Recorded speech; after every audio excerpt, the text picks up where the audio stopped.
Qualifier 1 എന്തായാലും നാളെ മുല്ലൻപൂരിൽ നടക്കാൻ പോവാണ്.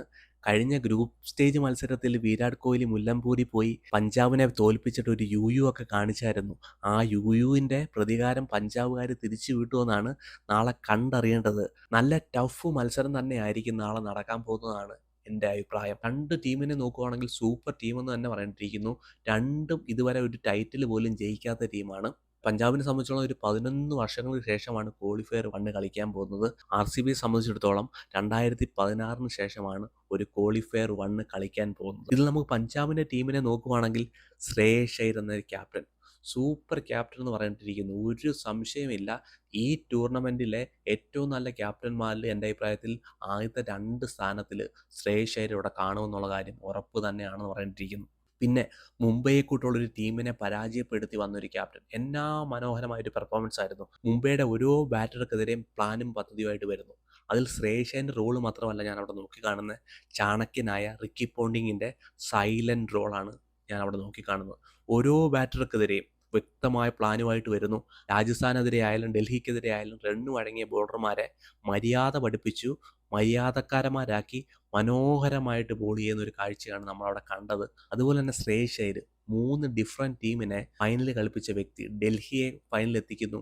അതുപോലെ തന്നെ കഴിഞ്ഞ വർഷം കൊൽക്കത്തയെ ടൈറ്റിൽ അണിയിപ്പിക്കുന്നു. ഈ പ്രാവശ്യം അൺക്യാപ്പ് പ്ലെയർമാരുള്ള, ഇൻഎക്സ്പീരിയൻസ് ആയിട്ടുള്ള അൺക്യാപ്പ് പ്ലെയർമാരുള്ള ടീമിനെ സ്വന്തം ഷോൾഡറിലേറി ക്വാളിഫയർ 1 എത്തിക്കുന്നു. ഏകദേശം പറയുവാണെങ്കിൽ ഫൈനലിലേക്ക് എത്തിക്കുന്നു എന്ന് തന്നെ പറയേണ്ടിയിരിക്കുന്നു. നോക്കുവാണെങ്കിൽ അൺക്യാപ്പ് പ്ലെയർമാർ ശശാങ്ക് സിംഗ്, നെഹാൽ വധേര, പരം സിംബരൻ, ഡയാൻ ഷാരിയ എന്ന് പറഞ്ഞ അൺക്യാപ്പ് പ്ലെയർമാരുള്ള ടീമിനെ തൻ്റെ ഷോൾഡറിനകത്ത് കയറി ഈ ടീമിനെ ക്വാളിഫയർ 1 വരെ എത്തിക്കുക എന്ന് വെച്ചാൽ സൂപ്പർ എന്ന് പറഞ്ഞിട്ടിരിക്കുന്നു. മനോഹരമായ പെർഫോമൻസ്. പിന്നെ 7 പ്രാവശ്യമാണ് 200 റൺസ് എന്ന് പറഞ്ഞ സ്കോർ ഇവർ മറികടക്കും. പിന്നെ ഇവരുടെ ബാറ്റിംഗ് നോക്കുവാണെങ്കിൽ പ്രയാൻ ഷാരിയ, പരബ് സിമ്രൻ കൊടുക്കുന്ന ഒരു സ്റ്റാർട്ടിംഗ് ഉണ്ടല്ലോ, അതായിരിക്കും ഇവർ നോക്കിക്കാണുന്നത്.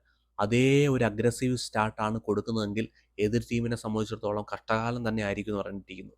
പിന്നെ ജോഷ് ഇംഗ്ലീസിന്റെ ഫോം, കഴിഞ്ഞ കളി കളിച്ച അതേ ഒരു ഫോം പുള്ളി നിലനിർത്തുവാണെങ്കിൽ 280 ക്രോസ് ചെയ്യുക എന്ന് പറഞ്ഞാൽ പഞ്ചാബിനെ സംബന്ധിച്ചിടത്തോളം നിസ്സാരമായിരിക്കും എന്ന് പറഞ്ഞിട്ടിരിക്കുന്നു.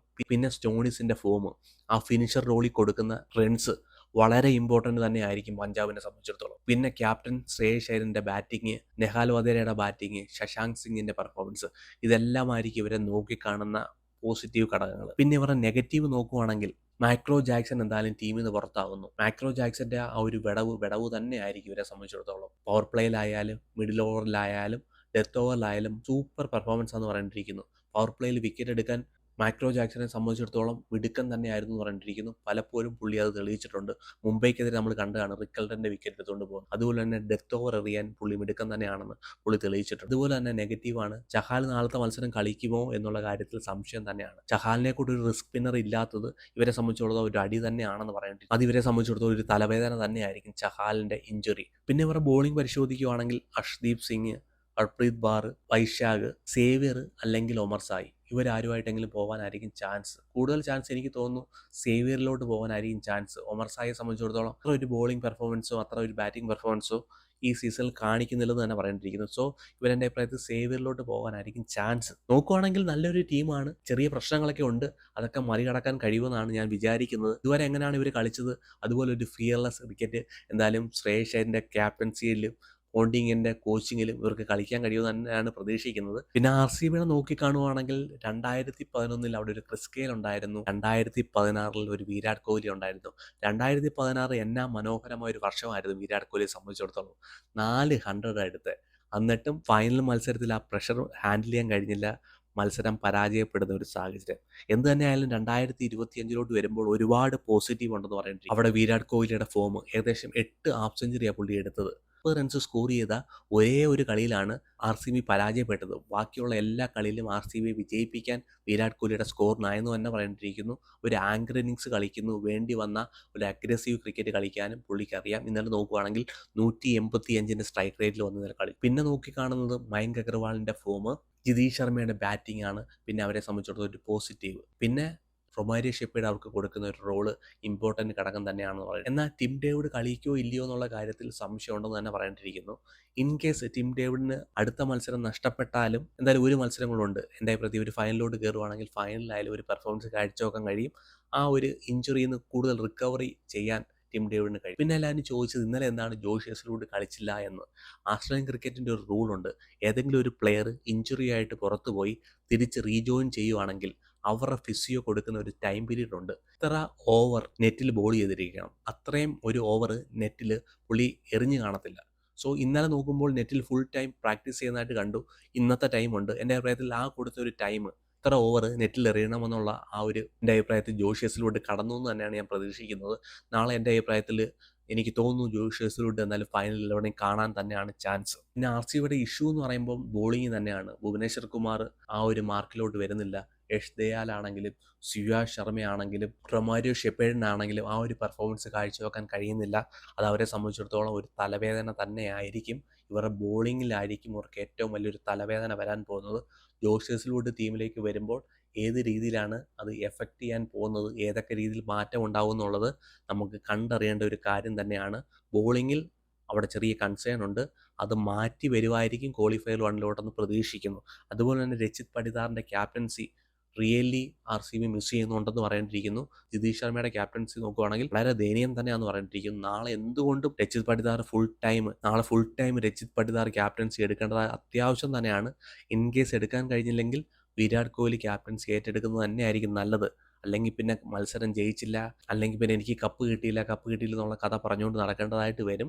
കപ്പ് കിട്ടാൻ വളരെ പ്രയാസമായിരിക്കും ജിതീഷ് ശർമ്മയ്ക്ക് ക്യാപ്റ്റൻസി കൊടുക്കുകയാണെങ്കിൽ. പിന്നെ നോക്കിക്കാണ്ടത് പഞ്ചാബിൻ്റെ ബാറ്റിംഗ് ലൈനപ്പിനെ എങ്ങനെയാണ് ഇവരുടെ ബോളിംഗ് ലൈനപ്പ് നേരിടാൻ പോകുന്നത്. നാളെ എൻ്റെ അഭിപ്രായത്തിൽ ഞാൻ നോക്കിക്കാണുന്നത് ജോഷ് ഹേസൽവുഡ്, നുവാൻ തുഷാരെ ടീമിൽ ഇടാൻ പറ്റൂ. പിന്നെ ഭുവനേശ്വർ കുമാർ, യഷ് ദയാൽ, കുർണൽ പാണ്ഡ്യ 5 പ്രോപ്പർ ബോളർമാരായിട്ട് പോകുന്നതായിരിക്കും നല്ലത്. സുയാഷ് ശർമ്മയുടെ കാര്യത്തിൽ എനിക്ക് സംശയമുണ്ട്. എല്ലാ ടീമും ആഗ്രഹിക്കുന്ന ഒരു റിസ്ക് സ്പിന്നർ ടീമിൽ വേണമെന്നാണ്.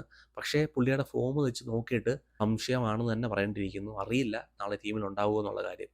സോ എൻ്റെ അഭിപ്രായത്തിൽ ഈ പ്രോപ്പർ 5 ബോളർമാരുമായിട്ട് പോകുന്നതായിരിക്കും നല്ലത്. പിന്നെ ടിം ഡേവിഡ് വരുവാണെങ്കിൽ ആരെ മാറ്റി നിർത്തും? എൻ്റെ അഭിപ്രായത്തിൽ ലിയാൻ ലിവിങ്സ്റ്റനെ മാറ്റി നിർത്തുക, റൊമാരിയോ ഷെപ്പേർഡിനെ മാറ്റി നിർത്തി ടിം ഡേവിഡിനെ കളിപ്പിക്കുക.